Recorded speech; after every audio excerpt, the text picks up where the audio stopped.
Greeting and salutations. I am Lloyd, a producer at LCD Productions, and I have come to share this new series of visual audiobooks with you, the listener, the supporter, the viewer. Together we will go on a journey like never before, fly to new heights with Project Aerospace, explore new land and cityscapes with photations, even change the dimension of time through the power of time-lapse photography from live to tape. We'll even travel beyond the mind's eye into worlds captured and generated through animation from Thumbs United daily animation series. As we together go on these journeys filled with photography and theater of the mind, I hope you remember the core belief that we hold, that anyone can become the master of art, meaning that it is not some born skill what makes someone good at being creative. It is a desire to practice and spend time being creative that creates the master. I hope that these films, photography, and stories inspire you to set some time aside and practice some creativity. I believe if we all spend more time creating and being constructive, the world would be a better place, a more friendlier and fulfilling place. Thank you for coming. Let's begin this journey.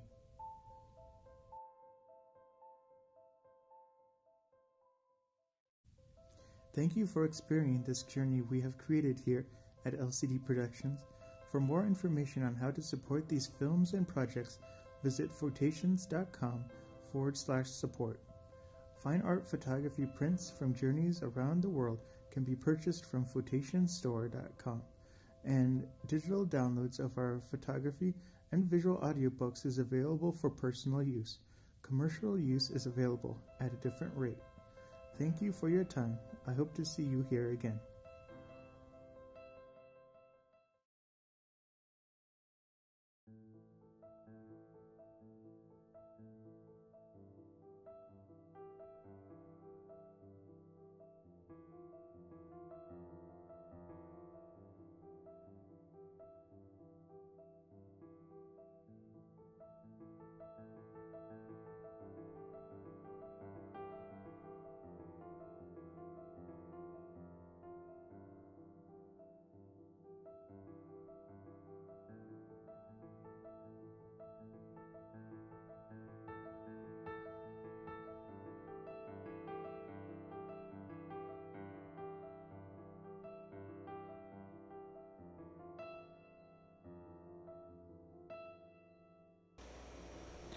Good day, this is Life to Tape.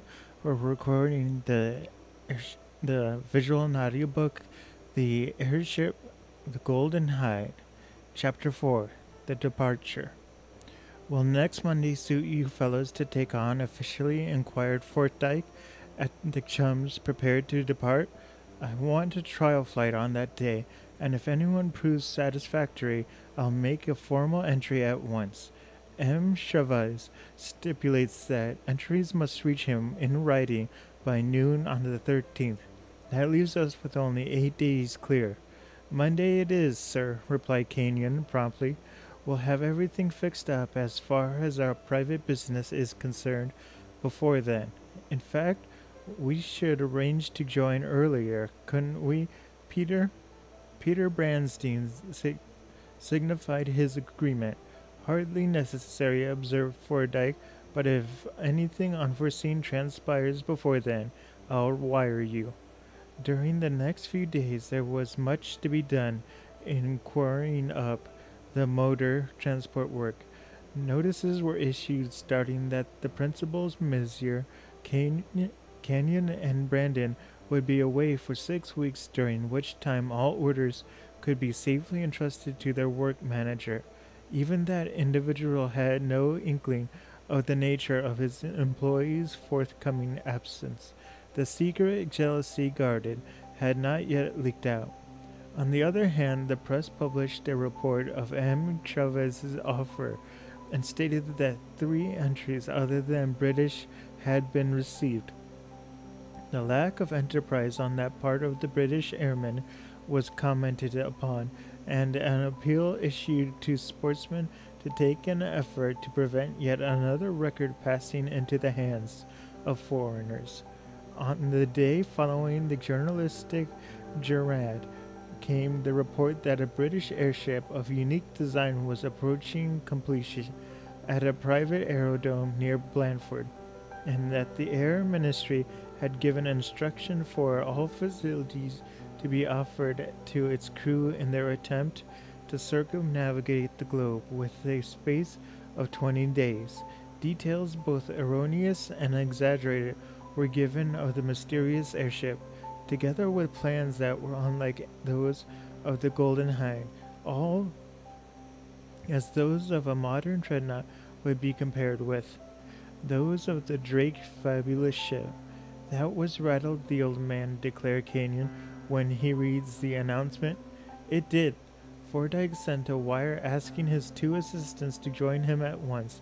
That was on the Friday morning at 2:30 p.m., or in Air Force phraseology, 14:30. Kenyon and Branston arrived at the air garage to find a vast concourse of would-be spectators congregated around the gates, backing up the efforts of a knot of persistent pressmen who cajoled, bluffed, and argued all the way in vain with the imperturbable Hayward and 40 hefty satellites. The grassy slopes outside the formidable fence resembled Epsom Downs on Derby Day. Momentarily motor cars were arriving, while at frequent intervals heavy laden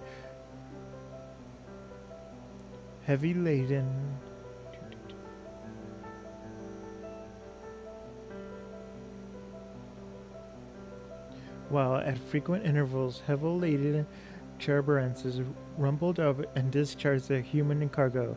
Motor bicycles, push bikes, traps, and carts added to the congestion. Thousands of people arrived on foot from where goodness knows.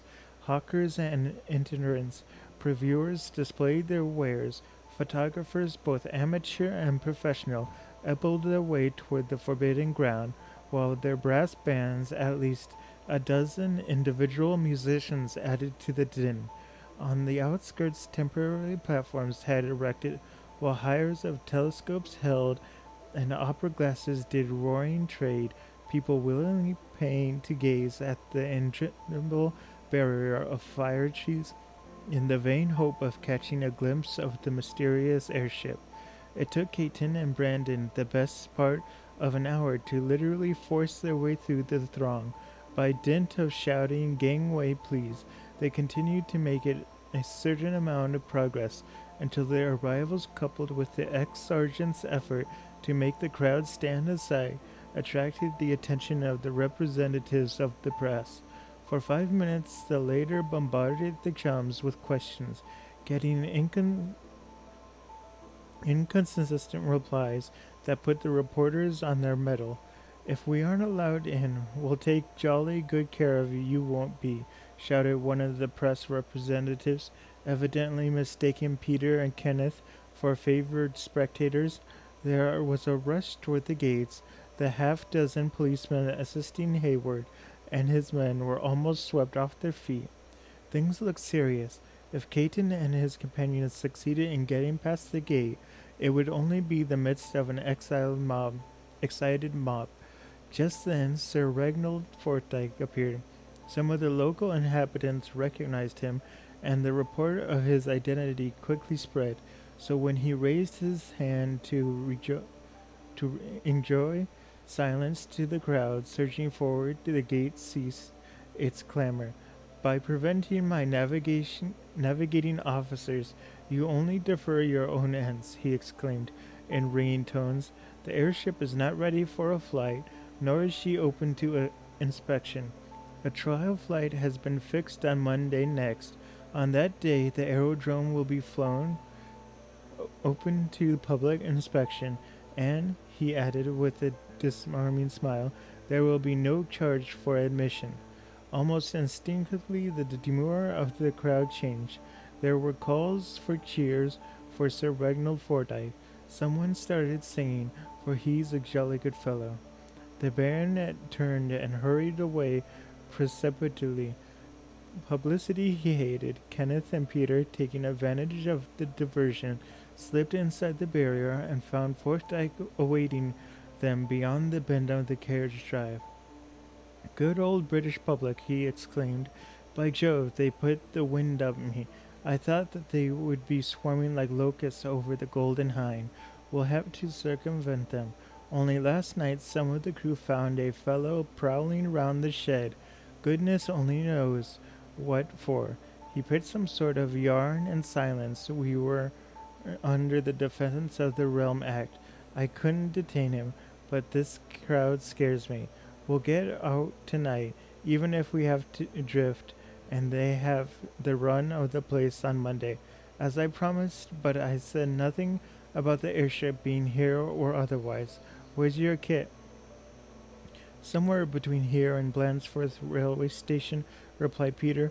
We saw we'd have our work cut out to force our way through, so we told the taxi driver to take it back to the station.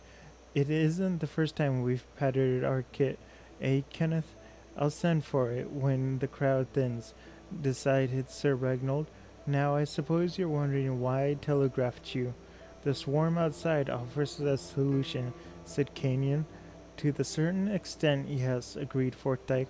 Apart from that, there's a reliable report that Captain Theodore Niall of the United States Army is starting from Tampa, Florida tomorrow, in one of the large airships of the R type that the Air Ministry sold to America recently. The force our hand will have to be at the starting point 1,100 miles away tomorrow midday so as to replenish petrol and commence the competition flight before midnight. And how about the botch? How about the botch, sir? Count Karl von Singzing? Not a word. He's apparently out of it. Not even one of the also-rans. For our formidable rivals are the Yankees and the Japanese. Count Hayashi, who will reach his nadir somewhere in Uruguay. Let them all come, the more the merrier. All hands, including the workmen and merchants who were not participating in the voyage, assembled in a large dining hall for an impromptu farewell dinner, and to them the baronet broached the subject of the hurried departure of the Golden Hind. The meal over, the tasks of getting the huge airship out of her shed began. Even though the wind was light, the work was by no means simple. Incautious handling or a sudden change in the direction of the air currents might easily result in disaster.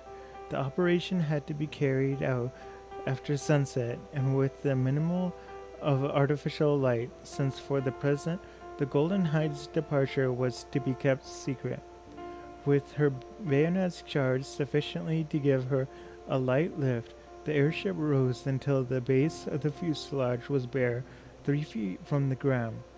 The crew were at the station. Kenyon assisted Forsyth in the wheelhouse, while right aft Peter Branston directed the movement of the ground men holding the stern, securing trailing ropes. Inch by inch, foot by foot, the levitation of the aircraft emerged from the shed until the entire length, straining gently at the ropes that tethered her mother Earth, lay exposed to the starlit sky. All clear, sir, reported Brandon through the speaking tube. Curt but precise orders rang out from the navigation room. The slight hiss of the baridium being released from the metal cylinders was barely audible above the sighing of the wind in the pine tops, until the gauge registering the lift of the airship indicated 38 tons. Armed with a megaphone, Forsyth leant out of the window of the navigation room. All ready? Let's go. Simultaneously, 20 men holding the airship released their hold. That was where the training and discipline told, for terrible to contemplate would have been the fate of an unwary groundman. He retained his grasp on the rope, but without an accident to the matter. The monstrous event, the Golden Hind shot almost vertically into the air, attaining in a very short space of time an altitude of 6,000 feet. Now a cheer rang out to speed the departure competitor for the stupendous contest, unheard and unseen by the loyal band of helpers in Aerodrome. Sir Reginald Forsyth's airship was on her way to the starting point of her voyage round the globe. Next chapter is chapter 5. I'm going to take a short break. I'll be right back. Greeting and salutations. I am Lloyd, a producer at LCD Productions, and I have come to share this new series of visual audiobooks with you, the listener, the supporter, the viewer. Together we will go on a journey like never before, fly to new heights with Project Aerospace, explore new land and cityscapes with Photations, even change the dimension of time through the power of time-lapse photography from live to tape. We'll even travel beyond the mind's eye into worlds captured and generated through animation from Thumbs United daily animation series. As we together go on these journeys filled with photography and theater of the mind, I hope you remember the core belief that we hold, that anyone can become the master of art, meaning that it is not some born skill what makes someone good at being creative. It is the desire to practice and spend time being creative that creates the master. I hope that these films, photography, and stories inspire you to set some time aside and practice some creativity. I believe if we all spend more time creating and being constructive, the world would be a better place, a more friendlier and fulfilling place. Thank you for coming. Let's begin this journey.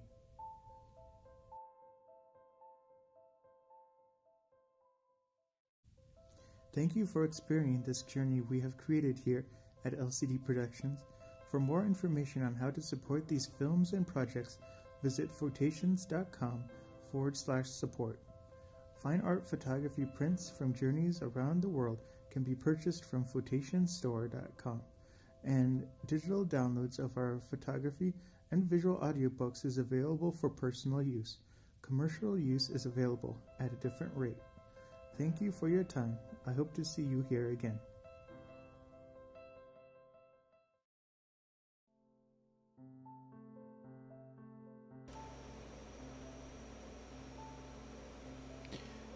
Okay, I'm back. Hold on.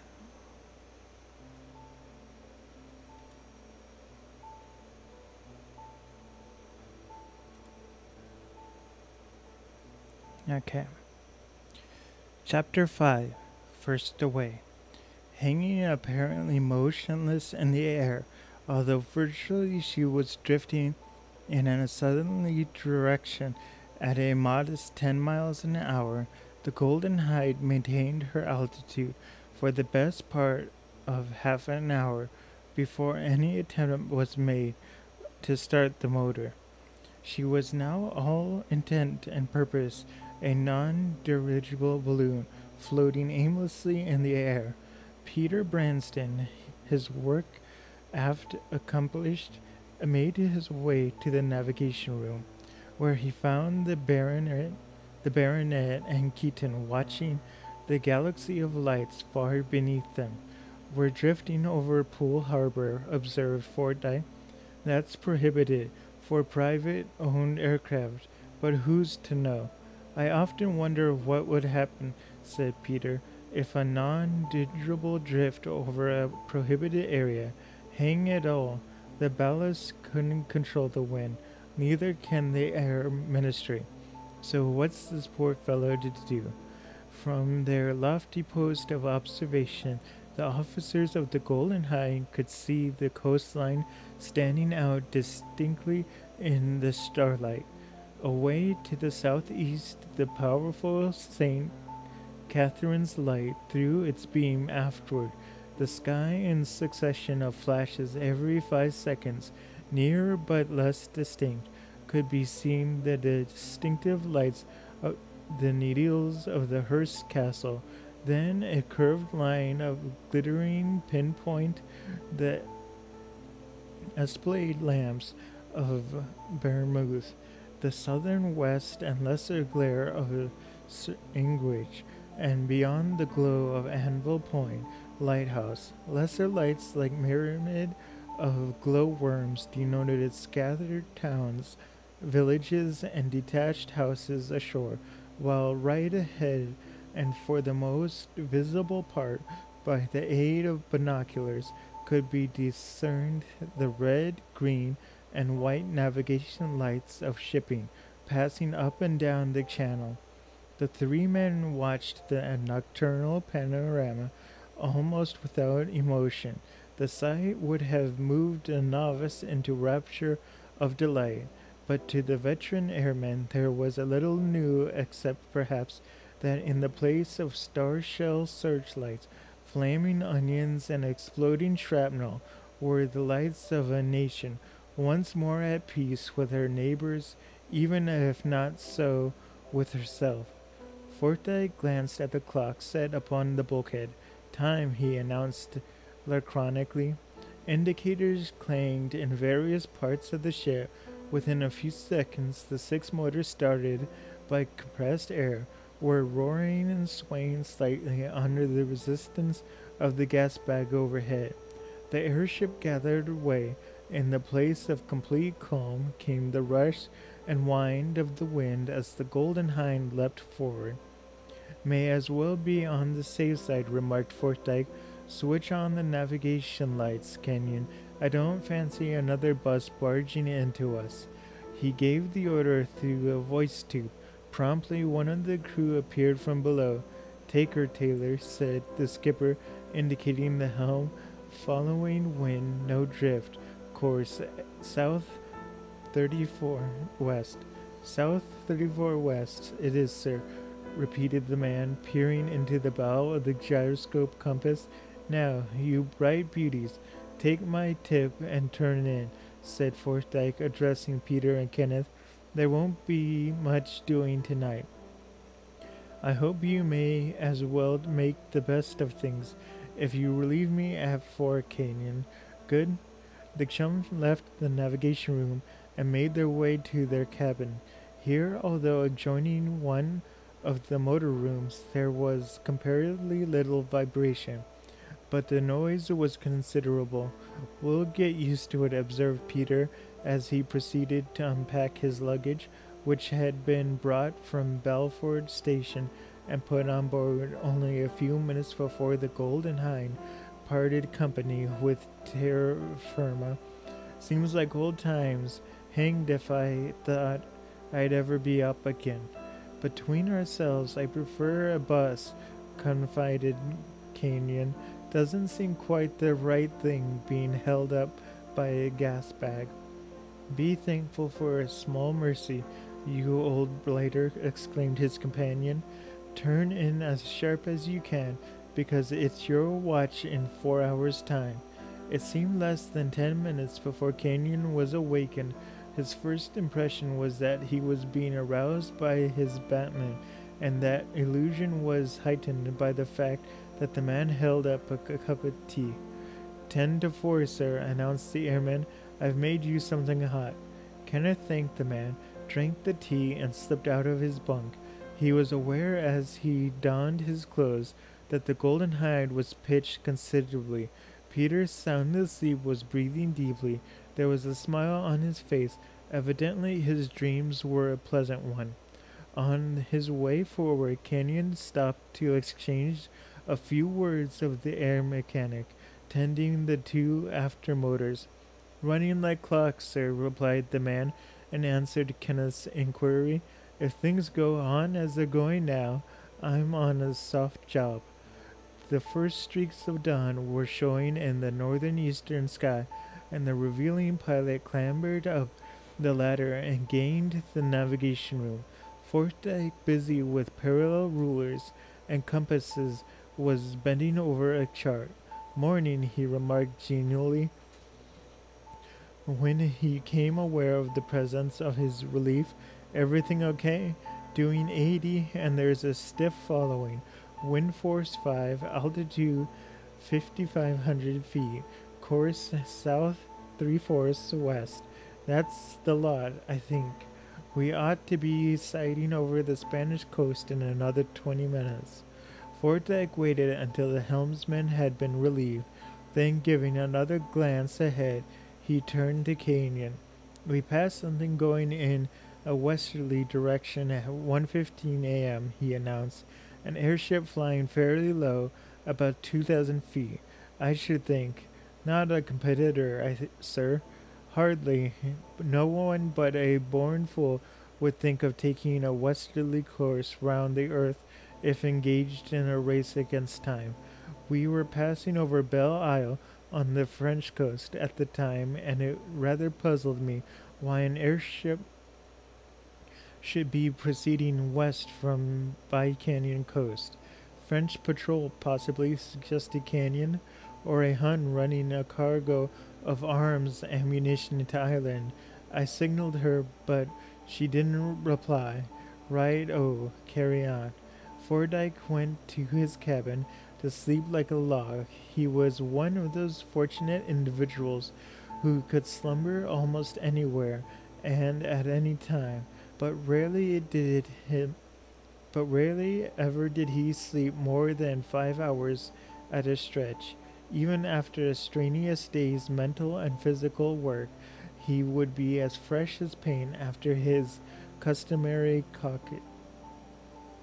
Left in his company of the airmen at the helm, Kenyon prepared to accept responsibility until 8 o'clock. He took up his position at the triplex glass window, the navigation room being the only compartment where celluloid was not employed for purpose of lighting. It was the weird sight that meant his gaze overhead was projecting from beyond the point of the nacelle was the blunt nose of the gas bag.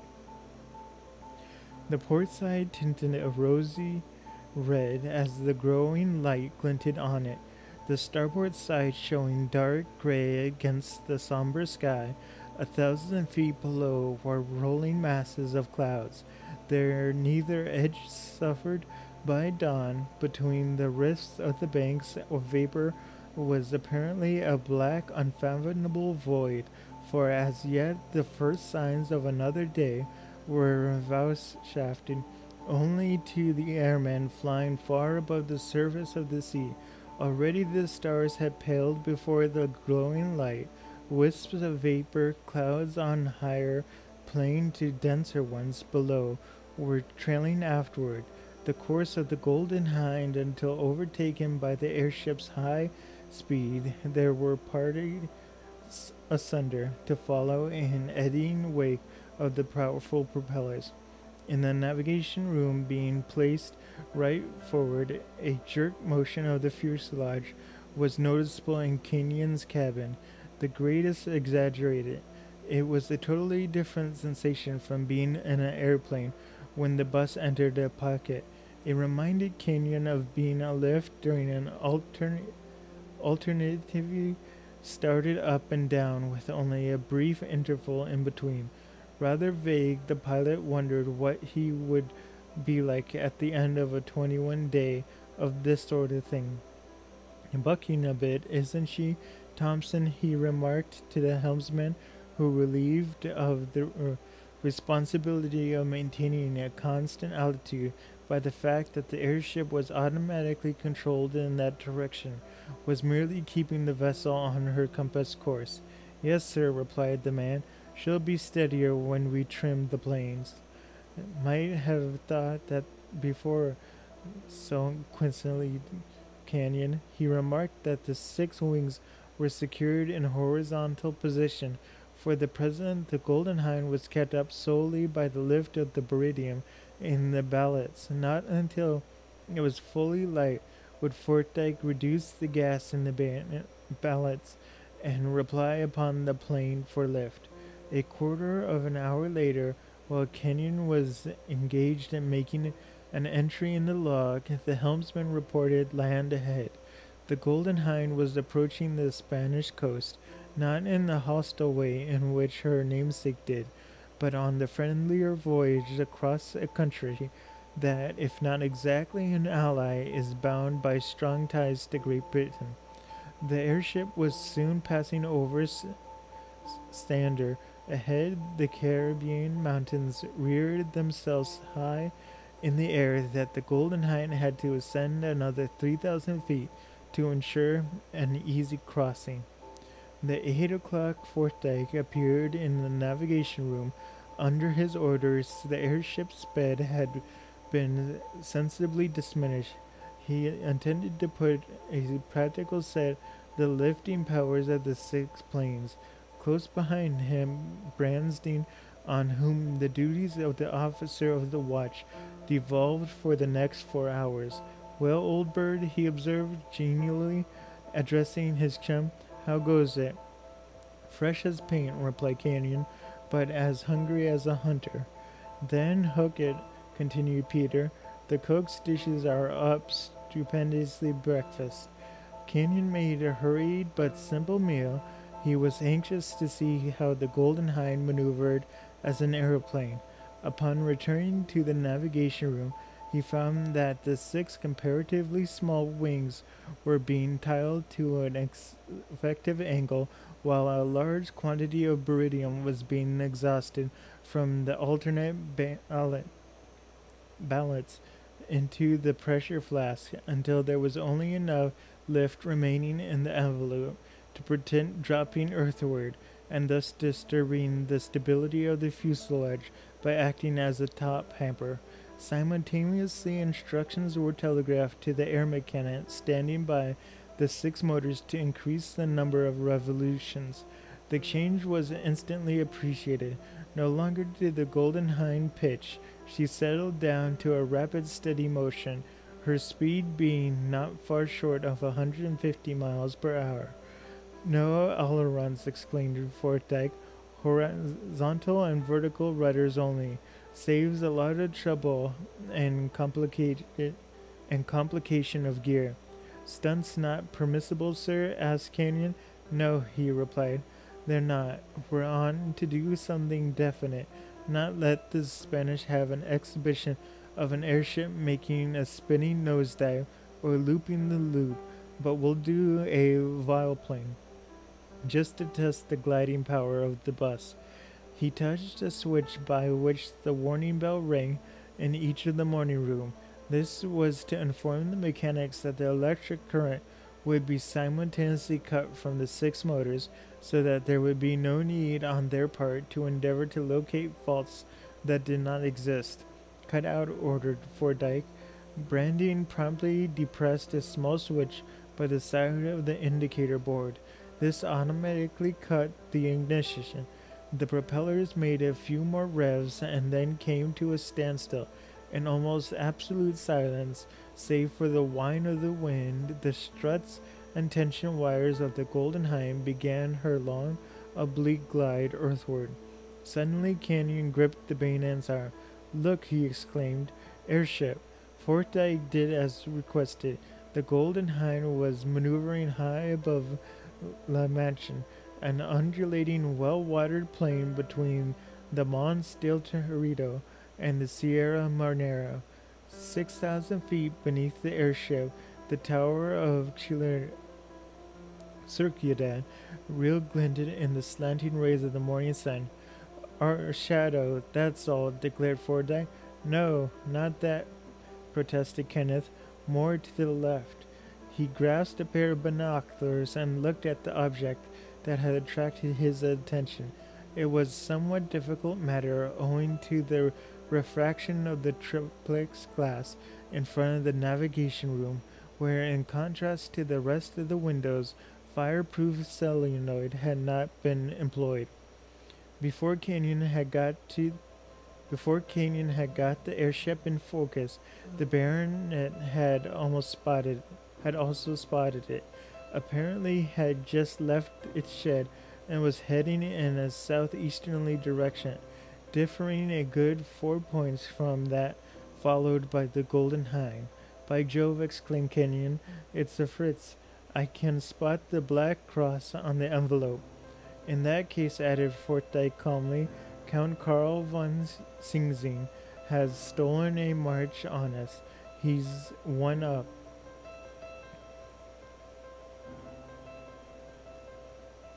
That was chapter 5. Now we're going to go to chapter Chapter 6. I'm going to take a short break.